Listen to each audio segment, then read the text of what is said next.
Hey guys, it's me, your Jenny girl. Sige po, kasya po tayo dyan. Alright, kompleto na po your group. So here, we have two parts to visit, Master. Good morning. Ecological garden and then tribal village. But before we enter, let me introduce the pride of Palawan. So we have Palawan Crescent Peacock, or locally known as Tandigan. So they are endemic, found only here in Palawan. So the blue one is the male, the brown one is the female. So that's their full size. It doesn't grow anymore. So unlike those big peacocks, those are imported from other countries. So this is the native peacock of Palawan. And because of its beauty, it became the official seal or logo of Puerto Princesa since 1970. Okay. So we're having a group picture, welcome picture for the recording nila. The copy is Okay, dalawang ban. 13, 2, 2, 2, 2, 1. Ayan, no? Okay, press na lang po. Dito. Doon sa saan? Diyan daw, kasi natin nakagalaan sa may mga agaganda ng hayop. Dito kami sa Butterfly Garden. Butterfly Garden. Bale, ito, pagkapasok mo, meron ka. Butterfly Bearcat pala. Hindi siya Butterfly Garden, Butterfly Bearcat. Nasaan yung garden na yan? Ay! Ayun siya, tulog. Tulog yung bearcat. Ayan, tulog. Napuyat eh. Lumapit sa atin sa puyat.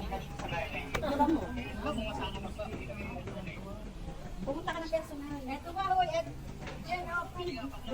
Ay, wait. Sarangin po na lasing. Kaganda eh. Minum na. Yes, babura mo po yan. Okay.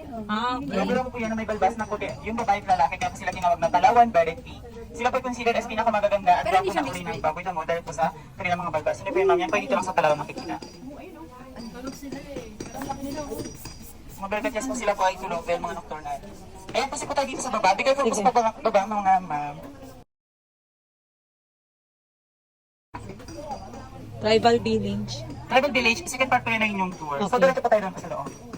So, ito naman po yung alternative food supplement ng mga butterfly aside po sa mga nectar. So, banana ripe with sugar solution. Yes po, sweets po yan, pero for butterfly only. Hindi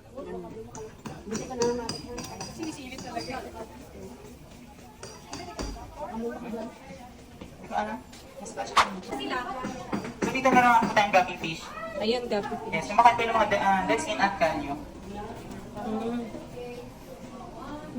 Pero kumakain din po sila ng mga paborito po nilang kainin yung mga mosquito larvae o kitikiti ng lamok. Kaya po sila nakalagay dito para po i-prevent yung mga mosquito. Ito naman ay Scorpio.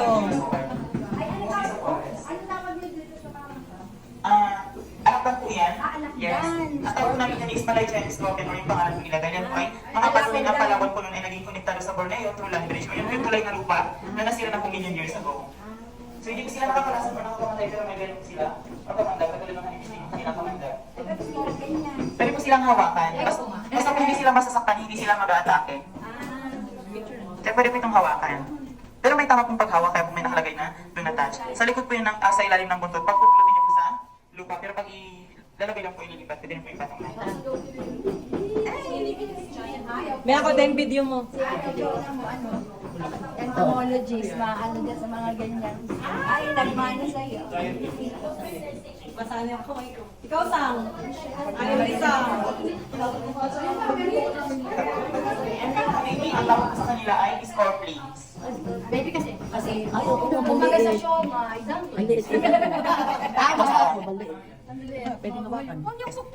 Kapag hawakan niyo po yan, actually natarag ko yung hinawakan ko lang. Siyempre ayoko mapasti. Dito yung sa likod tinutulak ko lang po yan. Yan. Dito kami sa Gecko's Cave. Yan. Yan.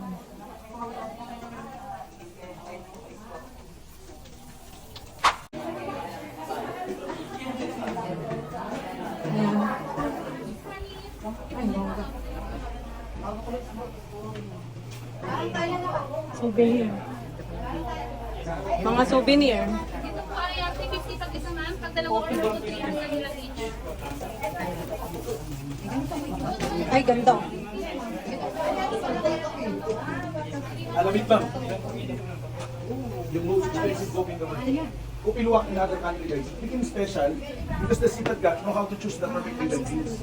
Kasi pag human yung beans, As long as it's open na, kasi yun, see that back is made one by one. The protected is naman din. Tapos, kaya tayo sa lungs o pag-move ito. Tapos, Ay, napakita mo kasi. Yun lang naman. Maraming salamat sa panonood.